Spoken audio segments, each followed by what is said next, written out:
Welcome again. The sisters are back. I'm Sandy West, and my beloved sister is Melissa Higginbotham, sometimes known as Mel. And we're here to talk about money consciousness. It's something that's been coming up a lot for us and for our friends over the last couple of years. And just looking around at the world, the economic times are crazy. People are doing without money, they're doing without things, they're losing things, credit cards are being closed, houses are being foreclosed. And I want to share with you a little story that really got us interested in looking at this and talking about it and doing articles on it. And I was having a real crisis. There was no money coming in. I'm self-employed and it wasn't there. And you know how you're going, I was going, oh God, give me the answer. What's the lesson I'm supposed to be learning? Give me a sign. What's going on? And around the world, you may not know who Bill Cosby is, but he was a comedian in the United States when we were growing up. And he did this really wonderful joke that he did that was kind of a story about Noah and the ark.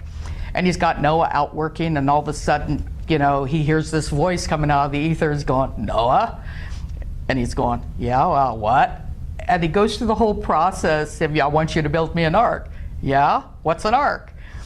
It goes through it, you know, and he gives them the cubits and everything. Yeah, what's a cubit? And it got really funny, but this really happened in that way. There was this voice, I was begging, I was crying, I didn't know what to do, I saw no outlet, and the voice comes down and it says, well, Sandy, you want money to do all this. You want money to save you, you want money to come in and pay your bills. And as a little aside, I have a belief that everything has consciousness. So to me, money has consciousness and it's real. It's not just a piece of paper or a symbol. There's a real consciousness, intelligence, being, part of God behind it. So I'm thinking, what have I ever done for money? And the voice keeps going on, yeah, you want money in your wallet, you want money in your bank accounts, you want your credit cards paid, you want to be able to go out, you want to be able to do this. What have you given to money? And boy, feeling bad, you know, like, oh God, what did I haven't given money anything. I haven't cared about money. You know, all I wanted was money to come, like this knight on a white charger can come in and save me, right? So I'm going, okay, and the little voice, right? Okay, I haven't given money anything. So the voice goes and it asks, okay, what can you tell me about money? And the voice goes, think about your work. And at that time, I was a therapeutic case manager in foster care. So I was dealing with a lot of children who'd been sexually molested, raped, you know, they had everything, beatings, fear, all kinds of horrendous things that had happened. And every time I thought it couldn't get any worse, somebody would do something worse to a child. So I'm going, okay, abuse, money, abuse. And it goes, yeah, you're on the right track. Now think about that. Money's been abused. We'll just stick with that. Okay, money's been abused. He says, describe money to me. And I start off with, you know, well, like our dollar bills are white and green and rich. They said, no, abuse. Think about money and abuse. And I started thinking, and okay, money is generally dirty. I've seen money on the streets. I've seen money that's wadded up. I've seen money written on. I've seen money torn. I'd read an article that something like 95% of the money in the world has cocaine residue on it. So all of these things about money, and it said, yeah, look at what's happened to money, and you want money to run in and rescue you. Why would money do that? You think about yourself. Where would you go help somebody? Where would you go give? What was your decision process going through that to determine it? So why do you expect money to just flow and show up? And as the discussion goes on, it gets really serious. You know, money didn't fall off the planet. All the money that ever has been is still here. All the gold that ever has been, all the silver that ever has been, all the gems, they're still on the planet. They're not like flying off in space like little meteorites taking off. Okay, so money's abused, money's still on the planet, that means it's available. So why don't I have it? Why is it not flowing to me?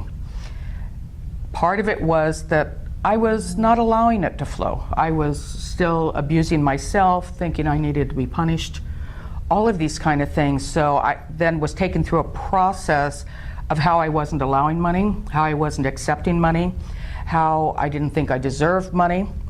But then we got to the other side, back to money, and this is the part that fascinates me because I'd never thought of money like the person sitting next to me, and I should have. I'm sure money has some kind of sensing, some kind of intelligence. I mean, if I was stepped on and torn and written on and cut up and thrown away and all of that, you know, had cocaine all over me, I think that I would probably not be in a good mood. Absolutely. And that's saying it nicely. So then the voice goes on and says, now look at the planet. Look at how it's divided. How there are so many that have and so many that have not.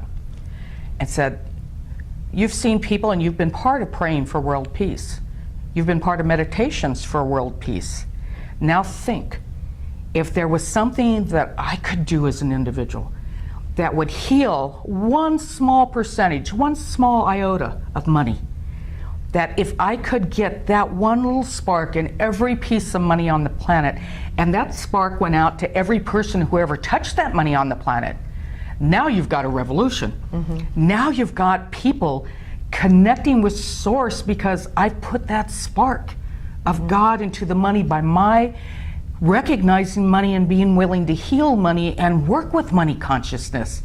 What could that one little thing do for the planet? You know, it's interesting when we talk about consciousness because I think out in the world there's a divide between that God is Source is something here and we're here, and that there's animate and inanimate objects, and we are as humans are the only one with consciousness.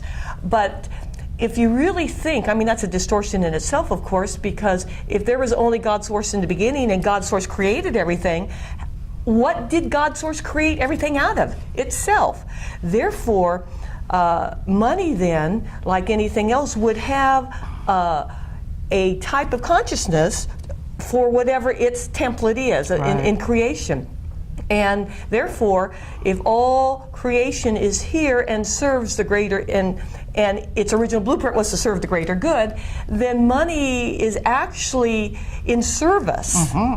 And what we've done is be like masters and kick the servant. Right, we made it a slave. We made it a slave, and it was interesting because after talking with you, when you first started getting these ahas about money consciousness, I can remember thinking, you know, then and I took money out of my purse and looked at it in a different way. And what I started actually consciously doing when I go to the store then would be blessing the money, because when you bless something, there's actually something that happens where you're actually saying, you're calling God's Source into that money at that moment, and then everybody that touches that will get that energy charge of God's Source and the blessing along the way. So actually, if you did that, that would be like one step at a time to start healing that consciousness. Isn't that a gift? Yeah, and it's not only though the consciousness of the money that we're healing